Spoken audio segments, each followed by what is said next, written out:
Serigne Souhaïbou Mbacké ibn Khadimoul Rassoul, l'exemple achevé du soufi.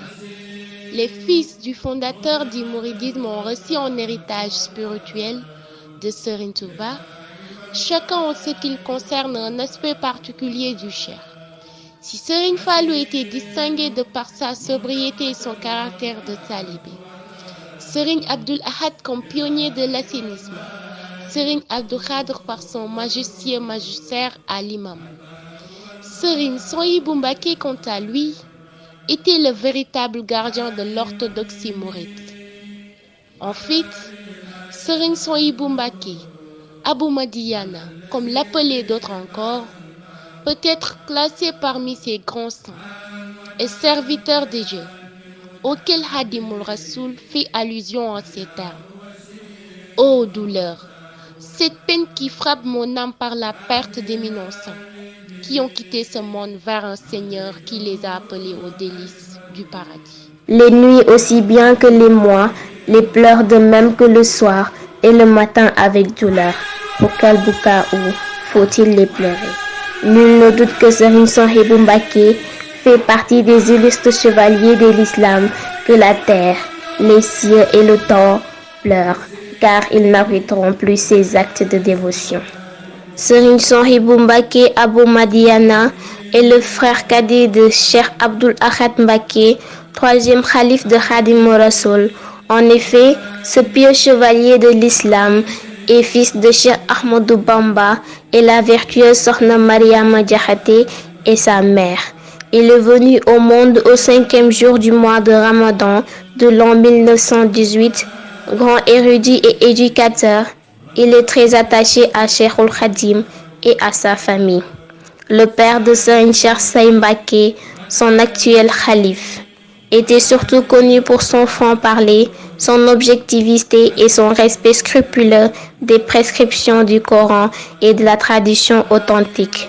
Selon la légende mouride, Serigne Souhaïbou était, des fils de Serigne Touba, celui qui lui ressemblait le plus dans sa qualité privilégiée de serviteur entièrement respectueux des recommandations d'Allah, qui délaisse tous ses interdits immédiatement après en avoir pris connaissance. Conformément à sa philosophie et sa rigueur, il avait complètement tourné le dos à la vie. Outre l'islam et la voie du mouridisme, on ne lui connaissait aucun centre d'intérêt. Le Coran était son guide et l'islam rythmait sa vie quotidienne.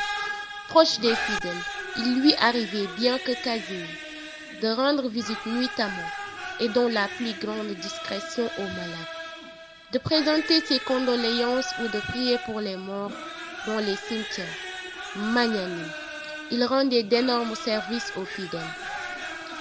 Il a écrit de précieux livres, parmi lesquels un précieux guide, Khouratul Aïni, dans lequel il a présenté beaucoup de concepts divins utiles à la vie du musulman. Dans cette œuvre, il a balisé en long et en large les chemins menant vers la clémence et la miséricorde. Il n'a pas accédé au khalifa, mais sa contribution pour la vulgarisation de l'islam et du message de Khadimoul Rassoul dépasse les frontières du pays. Ce grand érudit et directeur spirituel, de par son érudition, son humilité, sa sagacité, sa crainte envers son Seigneur et son abandon, confiant en Dieu, a marqué son peuple et son temps. Savant et connaisseur hors du commun, il fait aussi partie de ceux dont la charia constitue la route qu'ils suivent du début à la fin. Ce qui impressionnait toujours les contemporains de l'homme était son attachement à la sunna et au message de Khadimoul Rassoul. Beaucoup de gens ne le connaissent que de nom, mais ne l'ont jamais vu. Ses photos sont aussi rares. Aussi dit-on que c'est depuis 1945, année de la disparition de Serigne Mamadou Moustapha Mbacké, premier khalife général des Mourides, que Serigne Souhaïbou a décidé de ne plus jamais sortir de la ville sainte de Touba. Et depuis lors, il s'est davantage consacré à l'éducation et à la formation des disciples. S'agissant de son savoir, Serigne Souhaïbou était un océan, et tous les Sénégalais, toutes confréries confondues, l'attestent. L'enseignement du Saint-Coran et des sciences religieuses ont marqué la vie de Serigne Souhaïbou Mbacké. Il est avéré que Serigne Souhaïbou Mbacké était un grand érudit, auquel tous ses frères confiaient la formation coranique de leurs enfants. De la jurisprudence à la mystique, de nombreux érudits ont ainsi bénéficié de son encadrement. Aujourd'hui, beaucoup de fils d'autorités religieuses ont fait son école, connue par tous pour son efficacité et sa rigueur dans l'éducation et la formation des aspirants.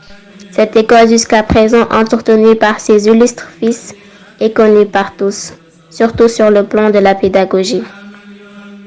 Et de son temps, il n'était pas rare d'entendre quelqu'un dire qu'il faut l'amener chez Serigne Souhaïbou, parlant d'un enfant qui a résisté à la rigueur de tous les maîtres coraniques, parce que Serigne Souhaïbou mettait toute sa force et son énergie pour incruster le savoir dans la mémoire des monocives.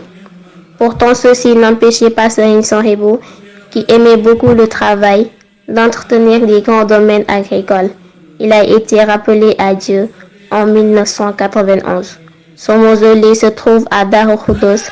Le visiteur qui emprunte la route de Darou Khafour, à 450 mètres de la mosquée Bifok, à droite pour apercevoir le mausolée à 300 mètres au nord.